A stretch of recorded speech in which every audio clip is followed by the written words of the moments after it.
When a woman starts telling you her problems, many men react like it's an elevator pitch. They make a face like, "Yeah, I get it," while inside they're thinking about dinner or the game on Sunday. But let me tell you something, that's not a coincidence, and if you don't understand it, you could end up becoming the free psychologist that no one respects. And the worst part is that they won't even pay you with gratitude. Just with more problems.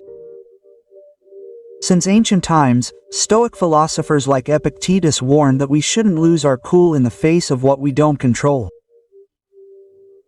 And tell me, what's more out of your control than someone else's emotional turmoil? If you don't learn to stand firm in the midst of that storm, all you'll achieve is to sink with it. The interesting thing is that behind those seemingly innocent words, there are hidden clues, signs of trust, and in some cases, attempts at subtle manipulation. Understanding this not only protects you, it gives you an advantage.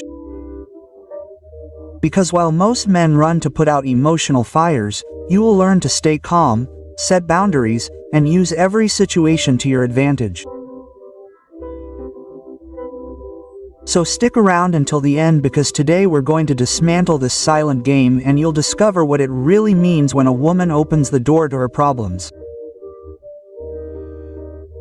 Before we begin, if this video has been of value to you, I invite you to subscribe and turn on notifications.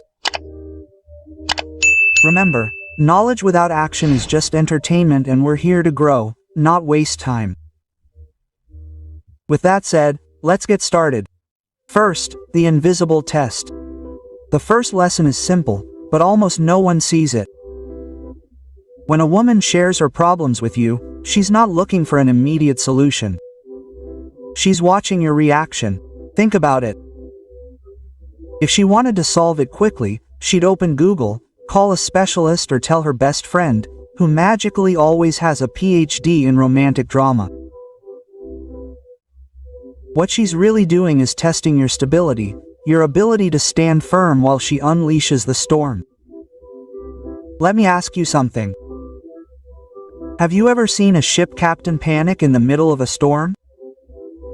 Of course not. If the captain loses his cool, the entire crew goes into chaos. The same goes for you. If you fall apart in the face of her complaints, if you go into emotional firefighter mode trying to snuff out every spark, she won't see a strong man. She'll see an anxious assistant running after her whims. Epictetus said that it's not the things themselves that upset us, but the interpretation we make of them. And here's the key. When you hear her problems, don't take them on as if they were your own. Listen calmly, validate what she's feeling, but don't try to rescue her every 5 minutes. You're not Superman or her on-call therapist. Keep your composure even when the story sounds like something out of a Mexican soap opera with 3 love triangles and a mustachioed villain. Your composure shows her that you're someone who can be trusted, someone who doesn't break down at the first sign of drama. That's the real test. So the next time a woman tells you her problems, remember, she's not looking for the hero who can solve everything, she's looking for the man who doesn't lose his cool. And if you still don't understand how important that is, wait until the next point, because there you'll discover why so many men end up as emotional garbage dumps that no one will go to. Respect. 2. The emotional dump. Many men believe that endlessly listening to a woman is the best way to show support. However, what they actually achieve is the opposite effect, becoming a passive recipient of complaints, frustrations, and dramas that do not concern them. And the worst thing is not the discomfort, but the message they send. A man without limits, available to carry what others do not want to carry. Ask yourself honestly, how many times have you finished a conversation feeling exhausted, drained, and empty, while she seems lighter, almost relieved? That difference in emotional states shows you exactly what happened. She unloaded on you and you accepted it without resistance. You are not a valuable partner, you are a container. Imagine your mind as an orderly library. Every time someone confides in you with a problem, put a book on your shelves. That is normal. But if that person brings entire boxes of unorganized volumes and throws them away carelessly, soon there will be no room for anything else. Listen yes, absorb no. That is the difference that separates a man with presence of another that ends up buried under someone else's burden. Marcus Aurelius recalled that the soul is permeated by what it contemplates daily. If all you let in are constant complaints, your character will inevitably be tinged with that same shade of gray. No one admires someone who becomes a mirror of someone else's bitterness. That's why boundaries not only protect your peace, they also preserve your attractiveness. Learn to listen with empathy, but don't allow someone else's personalities to become your identity. Ask questions, show genuine interest, but maintain your composure and apply an invisible brake when the dynamic turns into an endless venting. You are not her therapist or her unconditional refuge. You are a man with purpose, whose energy has value. And if you understand this, you will be ready to recognize a nuance. Because sometimes, when a woman shares her problems with you, she is not looking for a dump, she is revealing a level of trust that can be the prelude to attraction. 3. Hidden attraction. When a woman shares her problems with you, it is not always an emotional release or an attempt at manipulation. In many cases, it is not a question of emotional tension or a desire to manipulate. Cases is a sign of trust and, therefore, of attraction. Think about it. No one opens up their inner world to someone they consider irrelevant. If she dares to show her vulnerabilities, it's because she perceives you as a man capable of holding them without collapsing. The problem is that most people misinterpret this openness and end up falling into the most feared zone, the friendzone zone. Let me ask you a question. How many men do you think listen attentively to the details of her life without trying anything more? Exactly, Mills.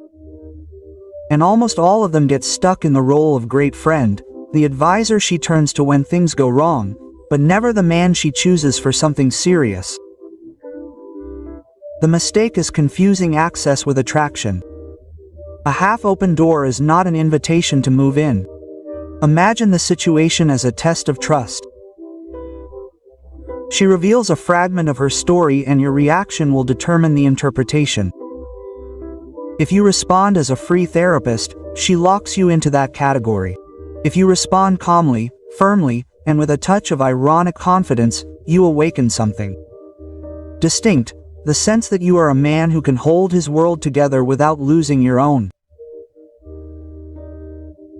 Epictetus taught that he who controls his emotions also controls relationships.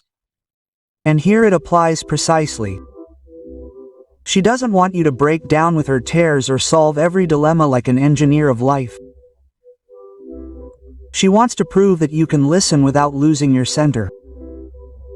That balance is more attractive than any speech. Receive her trust, but don't abuse it. Don't become the shoulder to cry on who never acts, or the desperate fixer. Be the man who listens, who validates, who offers perspective without giving up his own axis. That mix of interest and distance creates real magnetism. And if you think this is the biggest challenge, wait until the next point, because there you will discover how to differentiate between genuine trust and manipulation disguised as vulnerability. Number 4, trust or manipulation. Here we come to one of the subtlest traps. When a woman shares her problems with you, it can be an act of genuine trust or a well-disguised attempt at manipulation.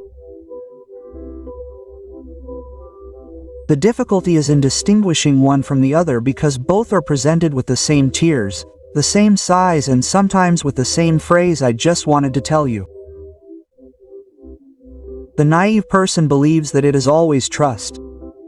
The cynic thinks that it is always manipulation. The conscious man understands that it can be either. Ask yourself, is what she shares accompanied by openness towards you or implicit demands? When it is trust, she makes you a part of her world so that you can observe it, not so that you carry it. On the other hand, when it is manipulation, her problems always end in an emotional bill. You have to do something, change something or pay something, and then you are not a confidant, you are a confidant. Imagine this scene.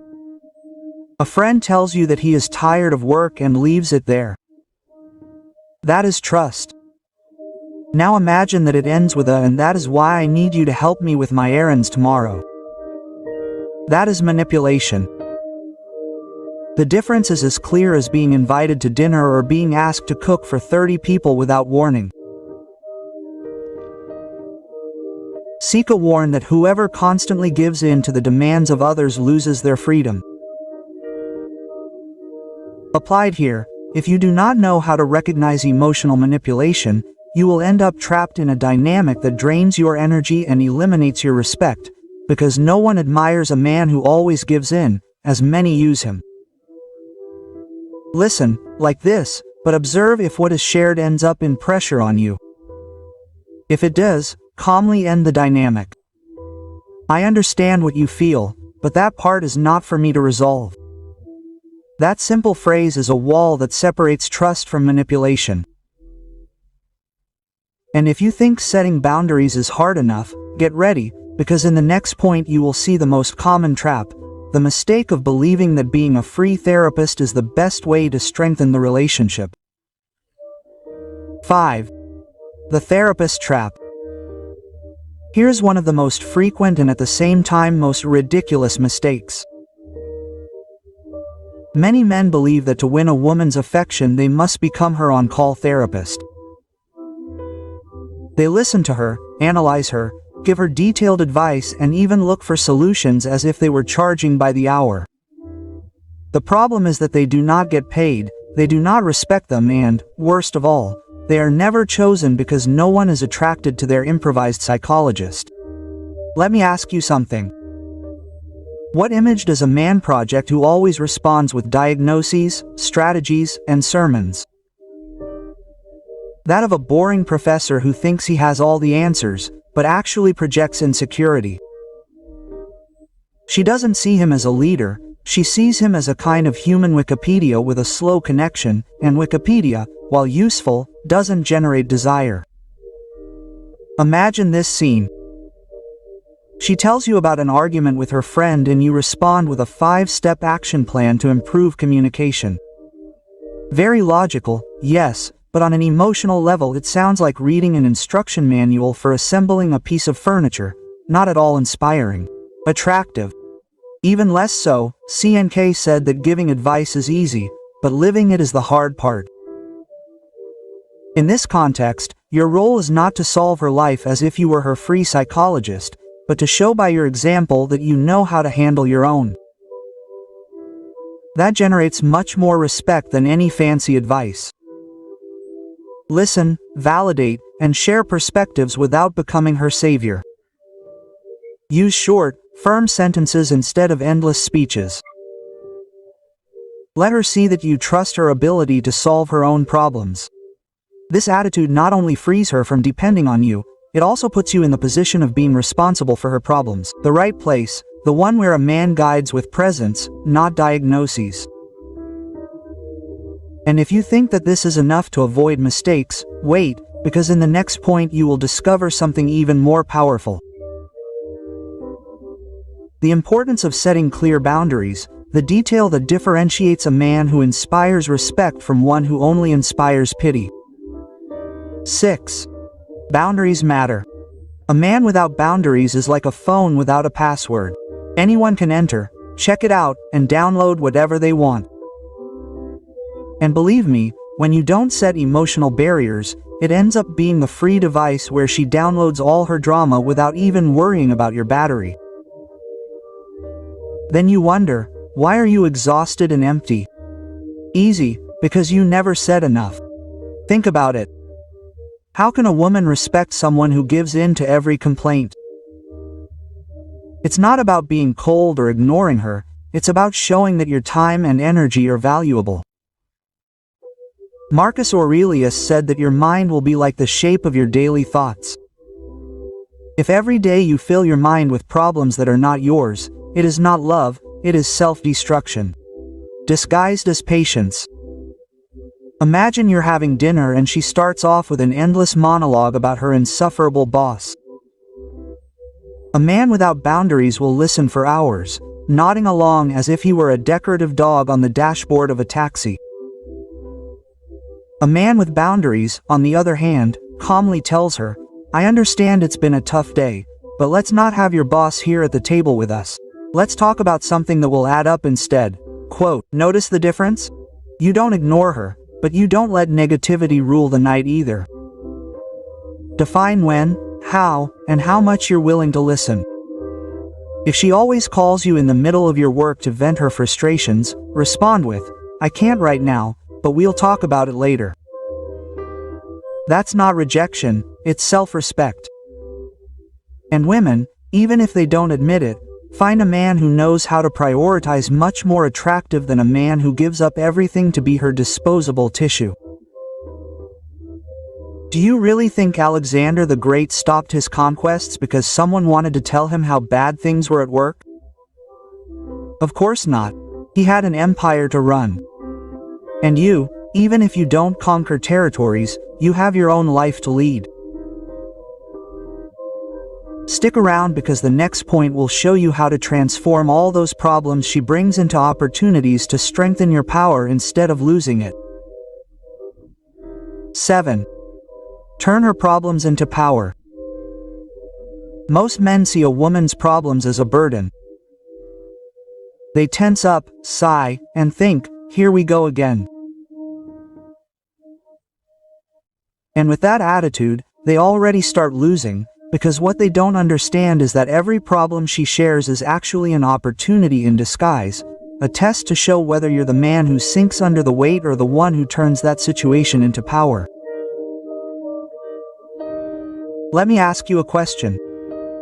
What do real leaders do when faced with a crisis? Do they complain, cry, and say, "Poor me"? Of course not. They stay calm, observe, and project confidence. That's exactly what you need to do. You're not there to absorb the chaos, but to be the guy who transforms the energy of the moment. Picture this.